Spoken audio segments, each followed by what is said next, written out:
All right. Welcome, everyone. My name is Jackie Wells, and I am the health planner for the Healthy St. Mary's Partnership. And I just want to welcome you all today to our Ask the Dietitian Nutrition During Pregnancy event. We have Sheila Gallagher here to provide us some more information, and we're super excited to have everyone with us. If you have any questions kind of throughout our event today, feel free to throw that into the comment section on Facebook or YouTube, whichever platform you're viewing from. And we'll be sure to ask those to Sheila as we go along. And I will throw it over to you, Sheila. Thank you so much, Jackie. I am really excited to be here. Thank you so much for having me. I have a few slides prepared for us, but I wanted to take a moment and let you know that I welcome your questions and your input. If you want to share any of your ideas or concerns, I'm happy to try to address them for you. I'm looking forward to getting to know you a little bit tonight. And I do have some pre-submitted questions that I'll be glad to answer at the end. But during our conversation, feel free to put questions. And I'm a registered dietitian certified in diabetes education. I've been working in Southern Maryland for longer than I'd like to admit. I'm currently with Southern Maryland Dietitian, which is a group of dietitians, and we do online nutrition education for all medical diagnoses. So I'm also adjunct faculty at Prince George's Community College, where I have suffered the learning curve of technology over the past few years related to COVID. So bear with me if I have any issues during the evening, but I know I have good support with me here. So thank you in advance. So welcome, everybody. We're here to talk about nutrition and pregnancy. Your main concern when you're pregnant is to make sure you get adequate macronutrients. When I say that, I'm referring to carbohydrate, protein, and fat, or in the simpler terms, just enough calories. So your carbohydrate is your brain's primary preferred fuel source, but you also need adequate protein to build that baby in the coming months. And of course, you need enough fat, specifically the healthy fats.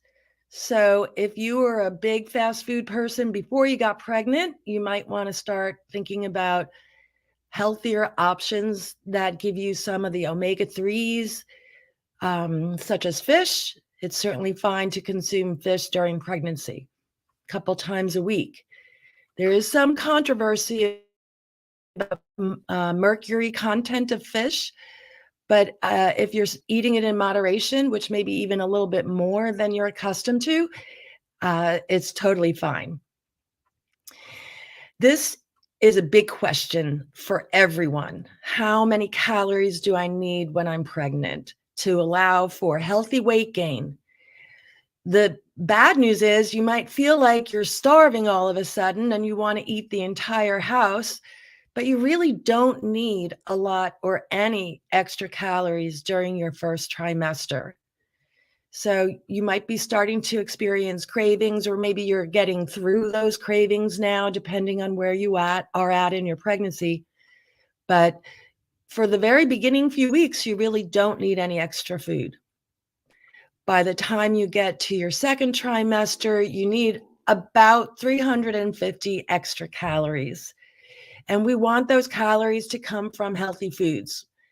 If you are suffering with those chocolate cravings, try to be moderate and try to increase. Really need 340 calories is about equivalent to 2 cups of milk a day.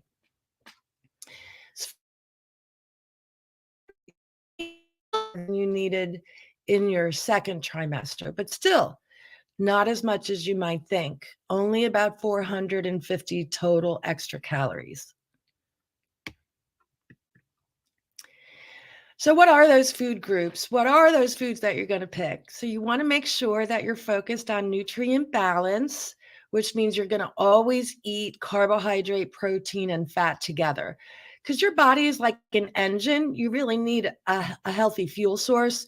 You don't want to just run on high octane, which might be what I call the equivalent to lots of carbohydrates. You don't want to run on just fat because your energy levels won't be really as good as you want them to be. You might feel a little sluggish if you're eating too much fat. And then, of course, you need enough protein. So you're going to want to select your foods from your starch group, your meat group, a little dairy, your fruits and vegetables, and then those healthy fats I mentioned before. We've got some nutrients of concern during pregnancy, some that you might not have considered in the past. Like, what is choline? Choline is going to be important for making sure that all your baby's cell membranes are metabolized and grown appropriately. It's going to be an important part of healthy fats in your baby's body, and it's going to contribute to the hormonal system and neurotransmitters. Of course, you've heard a lot about vitamin D and calcium. Calcium absorption is going to be tightly controlled during pregnancy. It's actually regulated by more than one of your body systems. So calcium regulation happens through your gut. If your calcium needs get increased, like from pregnancy, your brain is going to send your gut a message: take up more calcium now. It's going to send your kidneys a message and say, don't excrete any more calcium. We need it. And then thirdly, your bones. Your bones will be messaged to say, okay, we need a little bit more calcium in our blood. It's going to be able to take some of those minerals out of your bone structure. And that's totally fine and what we want for the fetal development.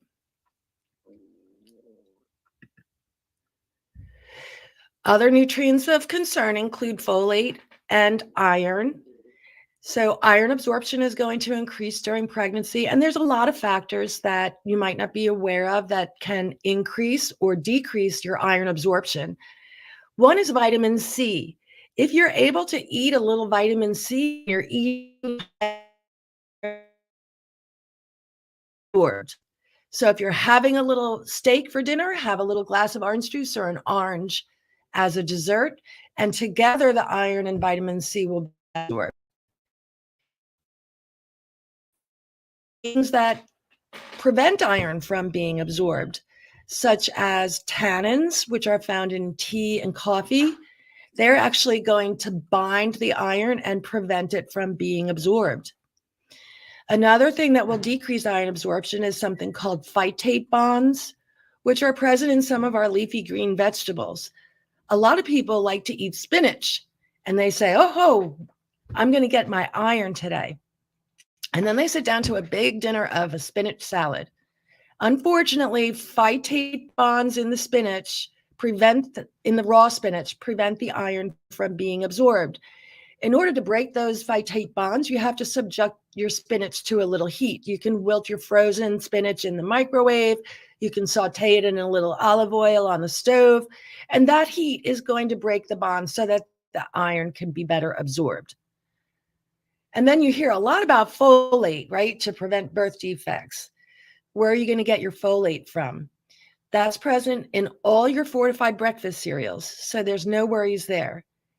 And then, of course, you're also going to be taking your prenatal vitamin, and your prenatal vitamins are specifically formulated to make sure that you get all of the needs you need, all of your nutrients for the developing baby.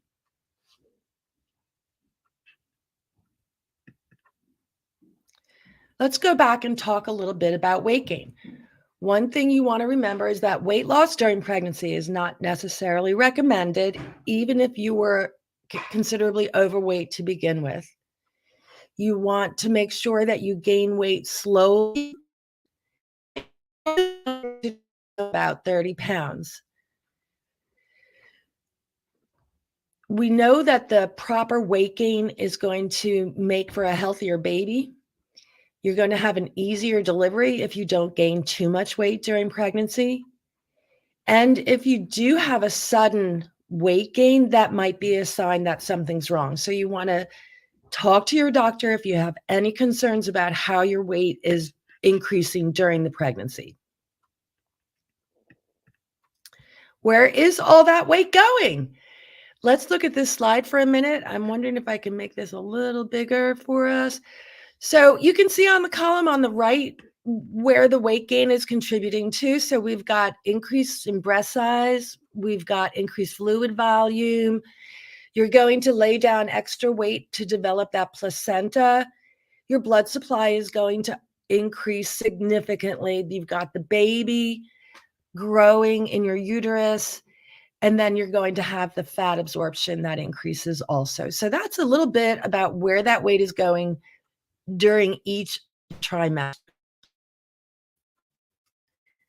We definitely want you to stay active during the pregnancy. If you weren't active before the pregnancy, talk to your doctor about what exercises you can start. Maybe a simple walking program would be good. Our weather is turning beautiful now here in Maryland, so we've got nice moderate temperatures to get out in the neighborhood and enjoy the spring blossoms. But if it turns, more hot and it's uncomfortable, I like to suggest those Leslie Sancone walking videos. They have ones with music. You just have to listen along, and it's just a low impact walking program. And make sure that you're not going to be starting some intense weightlifting program. Set realistic goals, and just overall stay active throughout your pregnancy. It's going to. So now we want to talk about what happens if you weren't so healthy before you got pregnant. Did you have a little higher blood sugar? Did you have a little bit of a touch of high blood pressure? These might be things your doctor will want to take certain cautions with and keep an eye on for you throughout your pregnancy. So if you weren't checking your blood pressure or blood sugar before, you might want to talk to your doctor about whether or not he or she wants you to check your blood pressure or blood sugar during your pregnancy. But do remember that the doctor is going to keep an eye on those for you, and that you'll be checked for any problems with blood sugars at specific intervals throughout the pregnancy. This slide goes into what is it all about with these cravings? Why do you suddenly have a strange compulsion to eat foods that you might not have ever eaten before? I know when I was pregnant, I suddenly decided it was time for me to try mackerel, and wondered why I was choosing that over other foods. But regardless, just know that these are a natural part of your pregnancy. They do not reflect any physiological need. There is some research out there that relates a condition called pica or pica to cravings. Specifically, some women actually crave to eat things that aren't even food. So you may find yourself wanting to chew ice, for example. Or it sounds crazy, but some women may have an odd desire to actually eat dirt. And we have some research which looks at maybe it's the mineral content in the soil that women are having these unusual food cravings. The research does not support that there's any actual physiological need, but just be aware that these things are natural. They are part of your hormonal changes, and they're simply related to the pregnancy itself. What happens if you wake up in the morning and you can't get out of bed because you're so nauseous? I hope none of you are having any of those symptoms, that awful morning sickness. The suggestions we have for you, if you are, though, is for you to, when you wake up first thing, have a little bit of saltine crackers right by your bed before you eat, and that can quell the nausea. If the saltines don't work, consider some lozenges just to give you a flavor, something in your stomach, something in your mouth to change the perception of nausea. A little bit of heartburn, Your abdominal organs might be crowding into your abdominal cavity with the growth of the baby. So, understanding what it is and having some tips to deal with it hopefully will help. Another concern that a lot of us get during pregnancy is constipation. So, what can we do about that? We want to remember that constipation is specifically related to hydration. So, drinking at least 8 to 10 8-ounce glasses of water per day will help with the constipation. Another thing you don't realize you might be doing is ignoring your need to have a bowel movement. That's one thing you don't want to do when you're pregnant. That can make the constipation worse. So if you feel like you have to go to the bathroom, go ahead and don't ignore that need, and that will help. Increase your activity. If you weren't exercising before, we have research which supports higher activity levels linked with lower constipation incidents. So try to get up and move. If you're at a remote job, if you're working from home, set an alarm on your cell phone to remind you to get up and move around every hour and just do a few stretches so that you don't have this happen to you. If you're wondering whether it's okay for you to take a laxative if you do have constipation, my answer would be talk it over with your doctor. Make sure that he's aware you're having this condition, he's monitoring it closely, and if he wants you to take some over-the-counter fiber or Consul, then he'll let you know exactly how much he wants you to take. Obviously, we don't want you to smoke cigarettes at all, but especially while you're pregnant. It can lead to an increased risk of sudden infant death syndrome. So we don't want to increase your chances of any untoward effects. It can also lead to a lower birth weight baby.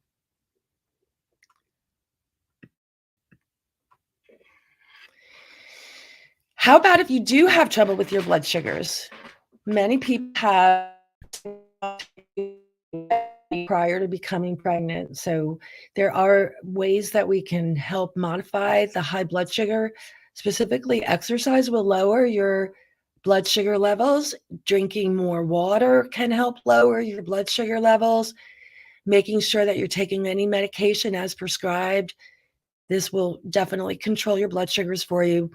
But if you did have pre-existing diabetes, you may want to be aware you might have sudden unexplained low blood sugar or high blood sugar. It can go either way. So we usually recommend that you check your blood sugar a little bit more frequently. Women who have diabetes during pregnancy or gestational diabetes might be at risk for having a higher birth weight baby, which can lead to a complicated delivery, even a surgical risk at the time of delivery, or even respiratory distress at the time of birth. So if your doctor tells you you have gestational diabetes, there's certainly things we can do to control the blood sugar. Just follow the instructions as per your provider.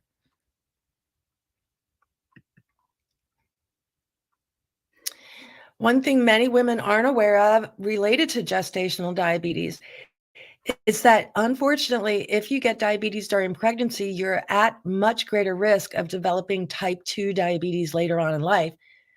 So be aware that if your doctor says, oh, don't worry about it, it's going to go away after you lose that baby weight, get back to your closer down to your pre-pregnancy weight, it can significantly increase your risk of diabetes later on. Another thing to watch out for is high blood pressure. And what can we do about this?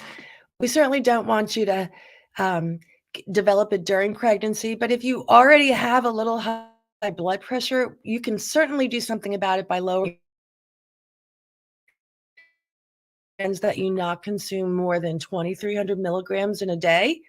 And then that recommendation is decreased down to 1,500 milligrams in a day if you already have high blood pressure.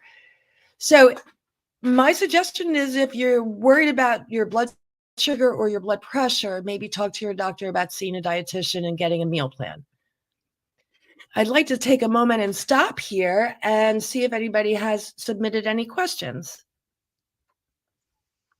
So I think we'll start with some of our pre-submitted questions here. And just a reminder for everyone that's watching, if you want to, feel free to throw any questions you have into the comment function on the platform you're viewing from.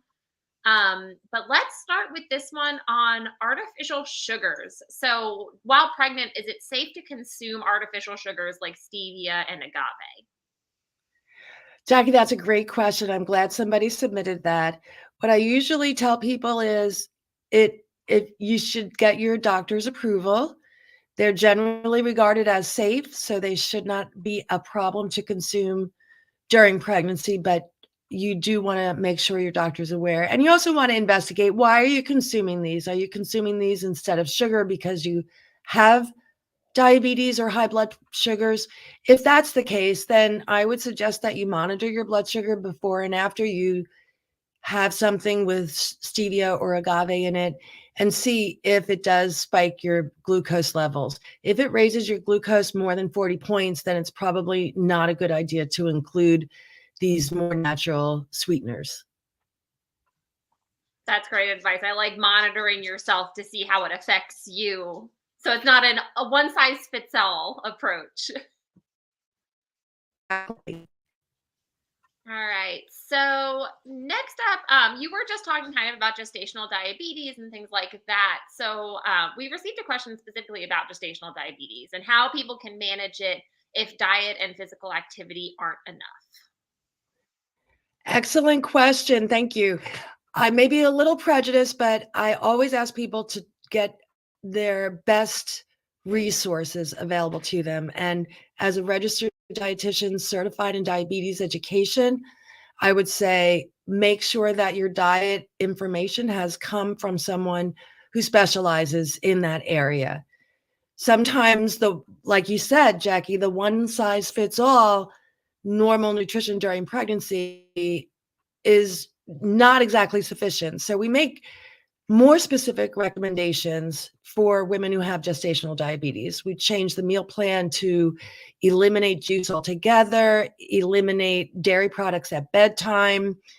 We do not recommend fruit at breakfast, and we really focus on different blood glucose levels for pregnancy. So make sure your resources are the best you can get, that you speak with someone who specializes in that area. That's my first part of the answer to this question. My second part is, don't be afraid of medication, because the enemy is the high blood sugar. That's what's doing the activity level, increase the fluid, get you to monitor. And then if those aren't enough, add a medication. And there are medications that your OBGYN can prescribe that are safe during pregnancy. If it's insulin, then you may take it just on a short-term basis. Many doctors will prescribe something called metformin, which is a pill. So it's up to your doctor which path he or she chooses. But don't be afraid to treat the high blood sugar, because that's what you want to change. Great. Thanks so much. Let's move on to this question. We do a lot of work around food insecurity. And so I think this one's really important around things that are affordable as well as nutrient rich for pregnant women to snack on. That's a great question. Yes. So there's a lot of prepackaged snacks that are out there that are simply more expensive and unnecessary. So what we recommend is to remember that vegetables are allowed as desired. And you can eat that whole bag of baby carrots. They come peeled and ready to pop into your mouth. You can eat the whole bag of broccoli. That also comes meal prep now, so it's ready to go, pre-washed. You can have or a clementine. That would be a good idea for a snack. Other than that, if you're looking for something a little saltier or crunchier, you can go with Spanish peanuts or any of the nuts. They would provide healthier fats and give you some of the omega-3s. Thanks. So keeping on that kind of snacking and craving, is it okay to satisfy those cravings? So if you're craving a piece of chocolate cake, is it okay to satisfy that? This person felt like they only crave sweets. Well, I know exactly how that feels, and I would never deny anyone a piece of chocolate cake. If you have a craving for something sweet, go ahead and indulge it, but I suggest moderation. Do, watch your portion size and your frequency, and keep a close eye on your weight gain. Try to balance your snacks, your sweet treats with some of those healthier fruits and vegetables. Great. Let's see. Got a question about hair loss. So, is your hair loss or thinning of your hair during the beginning stages of pregnancy normal? So, yes, unfortunately, it is a bit of normal side effect for pregnancy, and it not just as a pregnancy. So, if you're suffering with hair loss, there's treatment available if you're really concerned. Talk to your doctor and see if he feels it needs to be treated.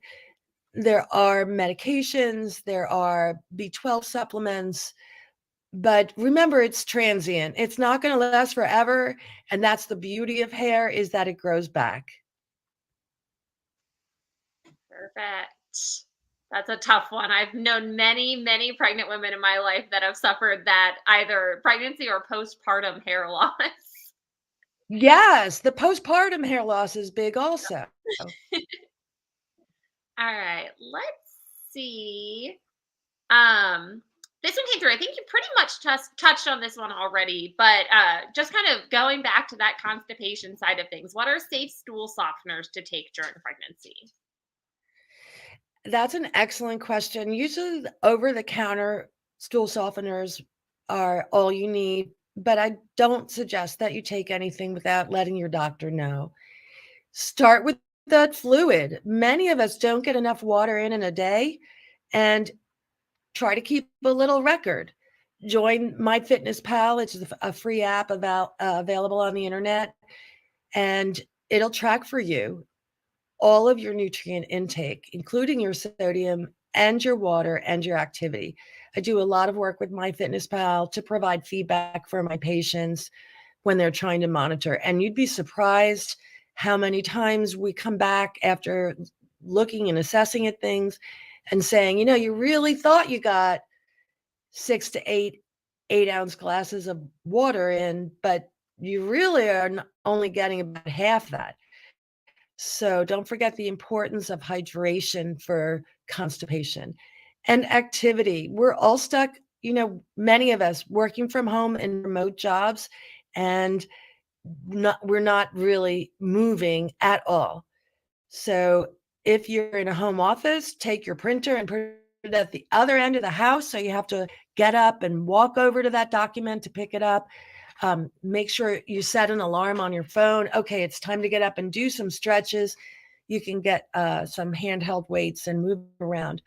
Little things that you can do to increase your activity. I like to recommend the resistance bands, which come in different intensities. They're long vinyl straps. You can get them at Walmart or Amazon for less than, I think they sell between $6 and $10.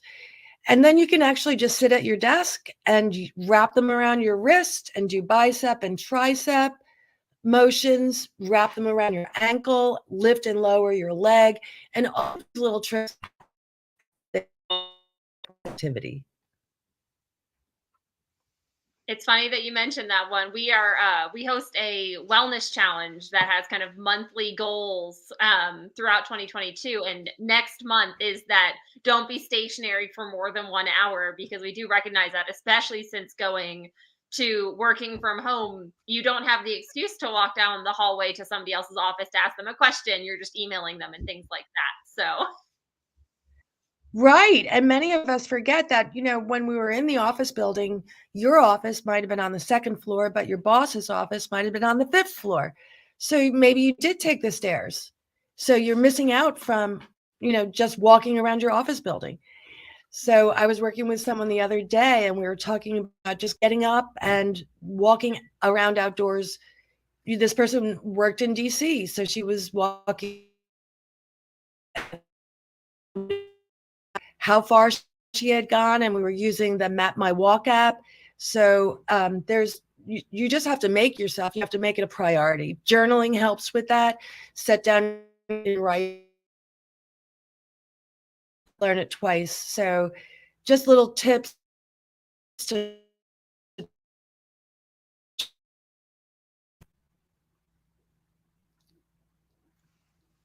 All right.